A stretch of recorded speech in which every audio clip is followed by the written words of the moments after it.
Hello everyone, this is Eflex and welcome back to another A Producer's Approach video. In this video, we're going to be looking at OBLYVN's song Alive, her live performance video. So if you guys haven't watched my videos in the past, I basically break down these videos into 3 separate sections. I have an intro backstory section, then a breakdown analysis section, then lastly after that, I have an outro section. So this song is OBLYVN's song Alive, and this is actually the first song she released on Monstercat. While the Monstercat video had a visualizer tied to it, personally for me, I thought it'd be more interesting to watch the live performance video for this video, but this was the first song that she released on Monstercat, and this song, I would say, really kind of took me by surprise when I first listened to it. I remember seeing OBLYVN pop up in my subscription box, and I wouldn't say I'm not a fan of the newer artists nowadays on Monstercat, but I'm not as invested as I used to be in some of the artists that joined Monstercat. So I don't really remember all of the newer artists, and I pick and choose which songs I like. But I remember seeing the name OBLYVN. I'm like, wow, that's a really weird name. It's all in caps. I'm like, huh. Okay, I guess I'll give this song a shot. I mean, it's an artist I never heard of. The worst that could happen is I don't like the song and I don't add it to my favorites list. And I remember clicking on it and listening to the song, and within like the first 30 seconds to a minute, I was like, holy cow, is this Haywire? I was like, whoa, what is this? And I remember after listening to that song, I was like blown away. I'm like, who is this artist OBLYVN? They sound exactly like Haywire. And as you guys just saw, in the last couple videos, with Haywire style, not many artists can kind of mimic his style, I would say, as closely as OBLYVN has. So I was really surprised to hear an artist that kind of mimicked his style from the get-go. So I was like, okay, I'll remember who this OBLYVN person is, and I'll start listening to their music. And it wasn't until, a little bit later on when she started releasing the singles for the Dream Theory EP is where I got a little bit more invested in her music and realized that's kind of just her normal style and what she's built up to over the years in terms of making music. So it was a really cool thing when I went to her channel and found out there was a live performance video just like Haywire there. So I was just like, wow, this is really cool. It's like the female version of Haywire almost, in a sense, because I think Temanite made the videos, but it's just in terms of the style of music, her style of music is just so similar to Haywire. It's just like, whoa, I never thought there would be anyone that would make music closely to kind of Haywire style, but she did it almost perfectly spot on. So it was just kind of amazing how OBLYVN's probably one of my more current favorite Monstercat artists. Current, I mean within the last year or two, because some of the more notable newer artists that I like are Bad Computer, No Taker, Riot, but I guess that's 3-4 years ago they were kind of introduced, so they're kind of new, but now they're not so new. I guess Fowler's in the same spot as OBLYVN in terms of newer artists, I guess within the last year or two. So I guess OBLYVN and Fowler are kind of in that same kind of boat, but definitely her style is just something else, and it just reminds me a lot of Haywire. And when I found this live performance video, I was just like, I have to do this one instead of the visualized live performance, instead of the visualizer video on Monstercat. So anyways, this is OBLYVN's song Alive, and let's get into it.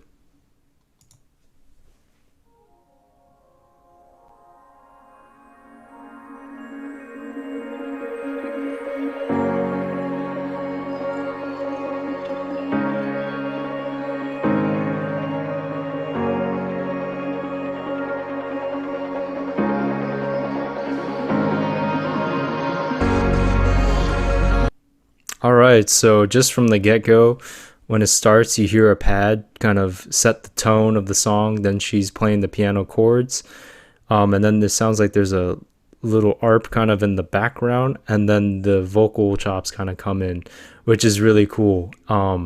just right from the get-go, you kind of get this kind of dreamy, euphoric feeling from this song. So it's just setting that kind of dreamy theme for the song, which is really cool. And the vocal chops are really catchy. So let's keep going.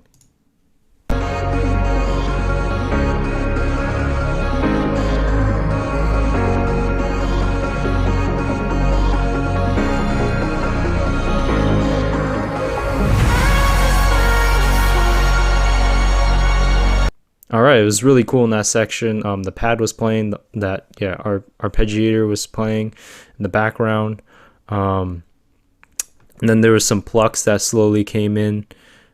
And then there was another kind of high frequency sound. I'm not sure if it was like a VFX or a synth in that sense, but it was playing. And then the vocal chops are playing, and then now it kind of transitions into this part with bigger pads and bigger synths, with it sounds like more high frequency, and then like the vocal kind of phrase starts playing in this section. So let's keep going.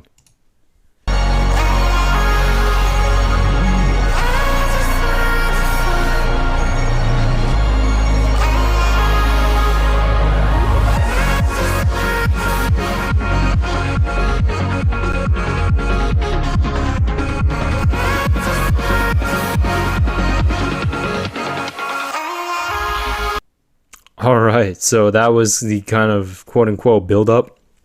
This is a different build-up than some of the other songs as well.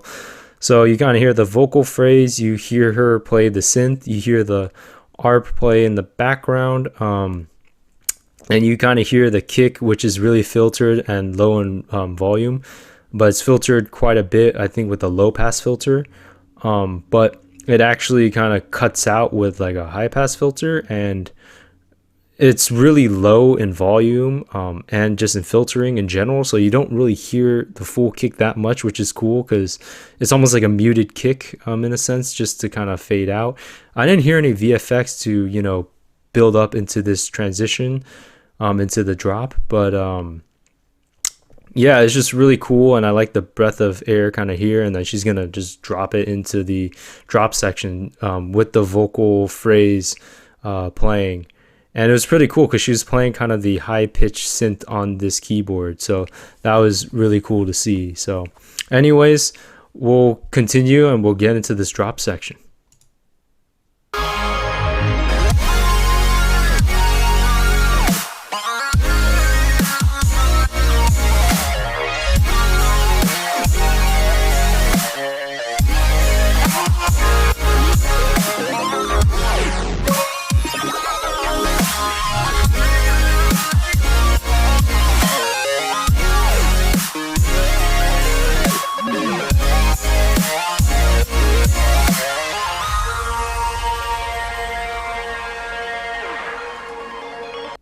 All right, so that was the first drop. Really good. Percussion's really solid. It's in a halftime rhythm. So kick on 1, snare on 3, some hi-hats. Not really playing that frequently, just kind of playing a little bit here and there kind of to add some flow, but it wasn't like hi-hats playing the full time. They sounded a little bit more spaced out. And the lead sound she's playing is really good, a unique sound to her. And then the kind of bass line or bass, kind of mid-bass sound almost sounds like, I'm not even sure what it actually is. But it's kind of have some movement in the drop, which is really crazy. It gives a lot of flow to this drop because like that kind of mid-bass sound is kind of has a lot of movement in the song itself. So it sounds like there's like a lot going on in this section, but it's just kind of the bass sound kind of having its own kind of manipulation of sound and flow to the song, which is really cool. And then you kind of hear the pads that are really big, playing the chord progressions, which is really nice because it fills up the space with the sub. So that's really nice as well. And I just like the, you know, keyboard sweeps. I saw like her sweep the keyboard a couple times, and then the final time to kind of outro the song, which is really cool. That's like the best way I think to transition in songs. And with the halftime percussion, it gave this drop a lot of room to kind of exaggerate certain sounds at like the ends of phrases, like with different vocal chops kind of thrown in here and there, and different kind of either synth effects or sound effects kind of thrown in there. But it really gave a lot of emphasis on the lead section and the bass sounds and some of the wubs I think that were thrown in kind of here and there, but not too many. So anyways, really good first drop. Let's keep going.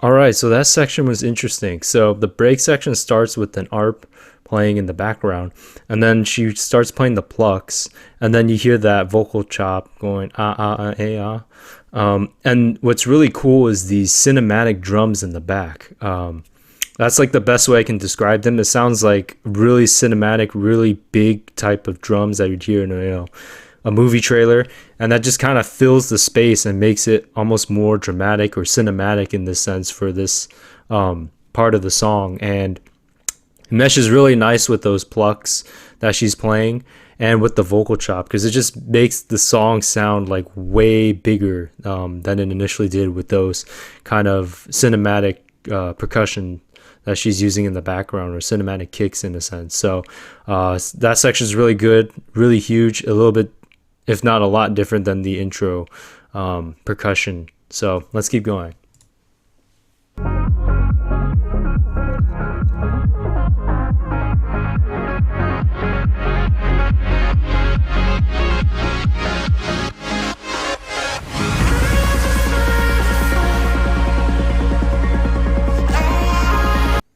All right, so that section was interesting. The pluck is still playing. The kick comes in. It's really low, but it plays a little bit more consistently, almost like in a 4/4 rhythm. And the vocal chops are still playing. And it's just a little bit different because the kick came in last time to kind of build up into the drop, but this time it's kind of in the break section just to kind of give it a little bit extra flow in that section. So I just found that a little bit interesting. But now I think this is going to be the build up, which is a little bit more exaggerated this time. So let's keep going.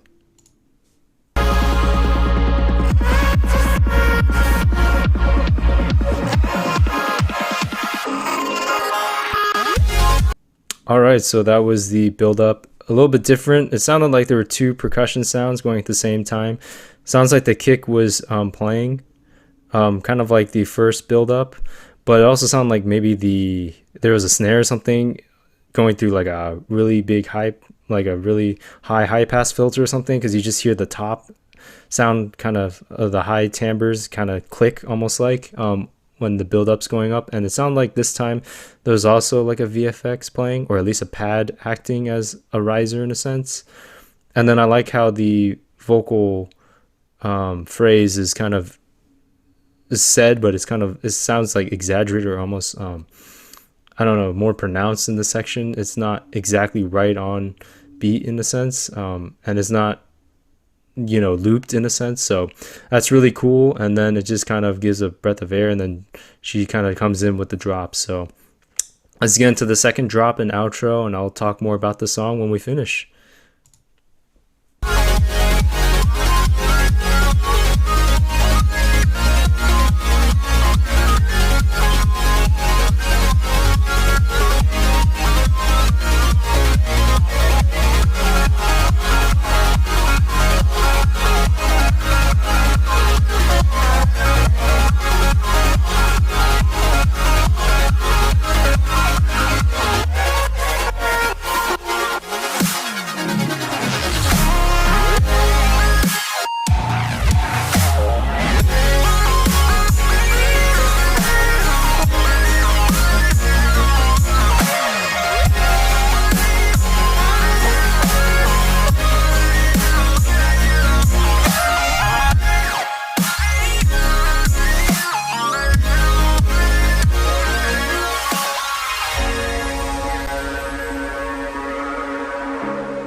All right, so that was Oblivion's song Alive, and we'll back up to the second drop and the outro because there's a lot to cover. So in the second drop, she changes the percussion to be more of a 4/4 rhythm, so kind of a switch up in the percussion, which is cool.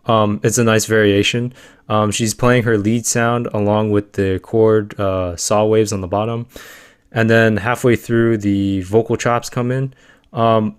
Personally, in this section, it sounds like there's a lot going on, so the synth sound kind of gets drowned out with the 4/4 kicks going on and the vocal chops, because the vocal chops kind of take away kind of that space of the lead she's playing, the synth lead, as well as the kicks kind of being more frequent also kind of take away from that. So sounded a little bit like there was some conflicting sounds in that section, along with the saw waves on the bottom playing the chord progression, or yeah, the super saws kind of playing the chord progression also have some high frequency. So sound like there's a little bit of clashing there, but once it hit that halftime drop in the second part of the second drop, oh man, that was so good. Like everything kind of spaced out better. You could hear the synth lead a lot better. You can hear the vocal chops a lot better.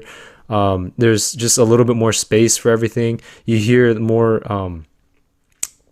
of these super saw kind of fluttering waves on the bottom. The chords are just way more exaggerated with the fluttering too, which is kind of nice. It's almost like little accents or staccatos to those flutters, to those super saws. And then I just like the incorporation of all the different vocal chops. Like I think there was one part is like I think the vocal chops is I just wanna, like, and it just hit me right in the feels, right in that one part of just hearing that vocal sample, and it's just like, whoa, that's so good. And it was just like, whoa, it just kind of, you heard that sound and just everything that was going on, and the flow and everything just hits you right there, and just like, whoa, that's really good. And then to outro the song, the percussion ends, and then she switches back to the Nord, and then just plays the keys, a piano sound, just kind of outroing the song, either I think playing kind of like a lead or playing the chords. So anyways, this song is really good, and this is Oblivion's song Alive. I'm glad she made a live performance video for the song, because it was really cool seeing it on the visualizer too, but you just kind of get the visual representation of, you know, her playing on the keys. It's just really nice to see, you know, how different sounds can be played using different keyboards, and how it could be switched if you were to see her live. I will say for her video, she implements a lot more lights and kind of that aesthetic of like a light show in her videos, as opposed to like Temanite and Haywire. Haywire sometimes does some of his videos incorporates like kind of a light show, but hers definitely takes it to another level for the lights and stuff. So overall for this song, the key takeaways: I love the structure of the song. I like all the different variations in the flow. I love the vocal chop. That's also what gets stuck in my head. I like that transition in the first build up. That was kind of nice with that low kick, filtering kick, and then not really getting any louder, just actually fading out from that. That was really cool. Always like her synth sound, her synth lead sound. And that second half of the second drop, man, that is just, oh my god. That just like culminated that whole drop. And the cinematic part in the second break section with the vocal chops, the synth playing, the plucks playing, and the cinematic drums, that part really was super good as well. Like it just kind of built the full kind of theme for the song. I would say in that part, really you kind of capture like how big and the vibe of this song.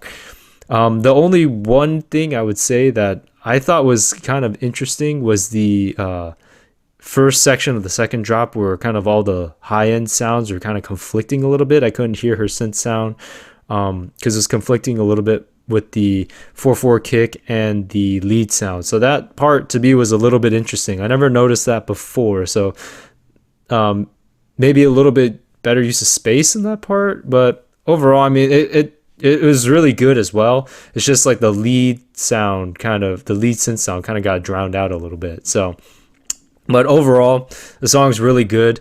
This is the song that got me into listening to OBLYVN's music, and I'm just glad that she does live performance videos for most of her music that she's made. So that's just really cool. And from this point forward to the Dream Theory EP, you could tell like between this video and the live performance video for Fly, just how much and how different the even camera production style is, and just the aesthetics and lights all around in the room. So it's just pretty crazy how these videos of hers are just gonna be gradually evolving as she becomes a better artist. So anyways, I hope you guys like this video.